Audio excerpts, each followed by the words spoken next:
Hasta ahora hemos tratado los tipos de variables que existen, así como cómo se distribuyen, es decir, si son homogéneos o si son dispersos. Y para ello vamos a usar la media, habitualmente como parámetro de tendencia central, y la desviación típica, habitualmente como parámetro de dispersión. Bien, los datos pueden agregarse en una muestra siguiendo diferentes formas. La forma más habitual en la que se agregan los datos en biología y por tanto en medicina es en una distribución normal o curva de Gauss que se expresa en la diapositiva. La curva de Gauss se define como una curva de probabilidad continua, es decir, es una curva que vamos a pintar, a trazar de un único trazo. Por tanto, esto significa que todos los valores son potencialmente posibles. La curva de Gauss, si nos damos cuenta, tiene por tanto forma de campana, y esta forma de campana significa que los extremos tienden a acercarse al eje de abscisas, al eje horizontal, tanto en más infinito como en menos infinito. Por tanto, es correcto afirmar que los límites de la campana de Gauss son más menos infinito. ¿Cuál es el área bajo la campana de Gauss? Debajo de la campana de Gauss van a estar todos los pacientes de una muestra. Por ejemplo, en nuestro departamento de cardiología, debajo de la campana de Gauss van a estar el 100% de mis pacientes. Por tanto, se dice que el área bajo la campana de Gauss es 100% o 1 si lo expresamos en tanto por 1. ¿Qué más vemos de la campana de Gauss? La campana de Gauss tiene un valor medio, un valor central, que representa al resto de valores. Ese valor medio es la media aritmética. ¿Qué es lo que estamos observando en concreto en la curva de Gauss? Estamos observando que si nosotros trazamos una línea recta a partir de esa media aritmética, nos va a dividir la curva de Gauss en dos hemicurvas rigurosamente iguales. Por tanto, es correcto afirmar que la media es sinónimo de mediana en la curva de Gauss. Pero es que además vemos que tiene forma de campana, es decir, que tiene un pico de máxima aparición del evento. Ese pico, como sabemos, se llama moda. Por tanto, es correcto afirmar que tanto media, mediana y moda, es decir, los tres parámetros de tendencia central que vimos anteriormente, son coincidentes. Siempre nos vamos a referir a él como media. ¿Qué observamos también en la campana de Gauss? La campana de Gauss es una forma donde en un punto a ambos lados la campana va a pasar, la curva va a pasar de ser cóncava a ser convexa.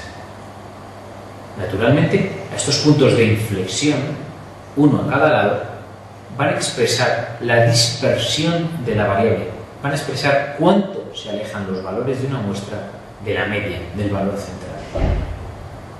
A estos puntos de inflexión se le llaman desviación típica. Es conocido, y quiero resaltarlo en esta clase, que hay un porcentaje constante de sujetos dentro de una campana de Gauss, siempre constante independientemente de lo picuda o achatada que pueda ser esta campana de Gauss.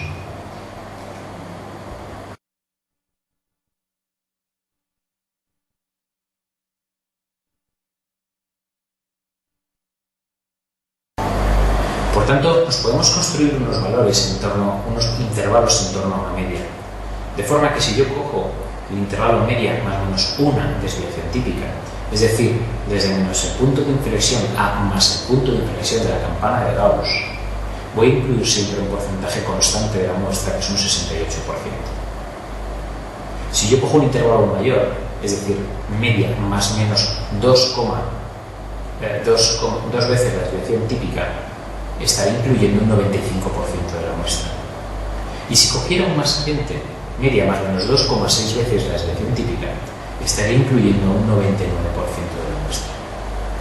Quiero reseñar en este punto que el intervalo que frecuentemente utilizamos en estadística es el intervalo media más o menos 2 desviaciones típicas, es decir, un 95% muestra. En la misma diapositiva tenemos un ejemplo de lo que estamos hablando.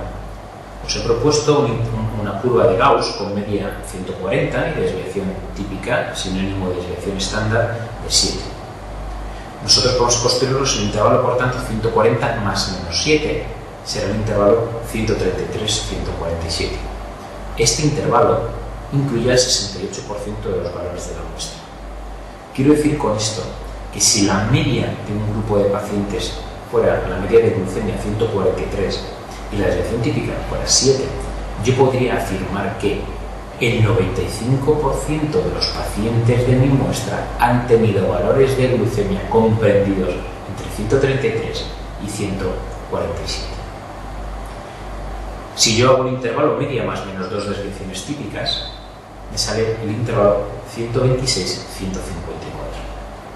Esto quiere decir que entre 126 y 154 está el 95% de los valores de glucemia encontrados en mi muestra.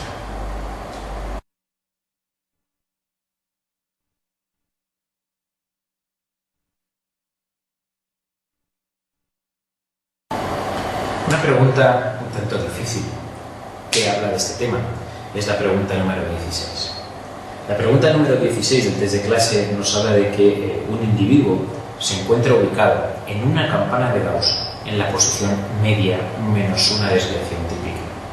Y nos preguntan que en qué percentil está dicho paciente. Intuitivamente vamos a decir 68% al ser media menos una desviación típica. Esto es un error. Si nosotros nos construimos una campana de Gauss, nos vamos a fijar en la posición media menos una desviación típica, es decir, me voy a fijar en el punto de inflexión que queda a la izquierda de la media.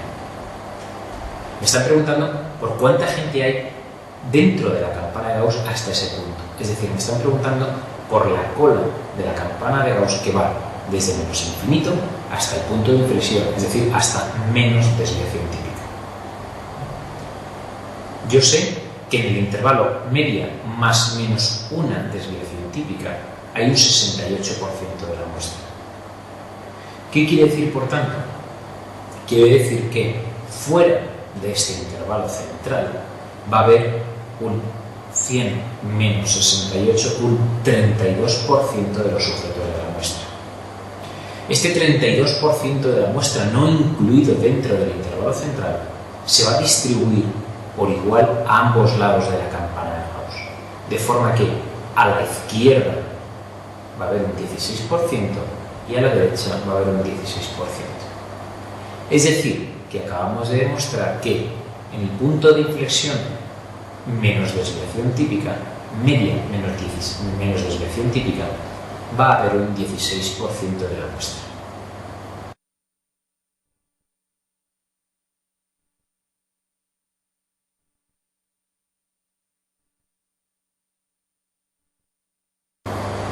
Otra pregunta que habla de este tema es la pregunta número 21.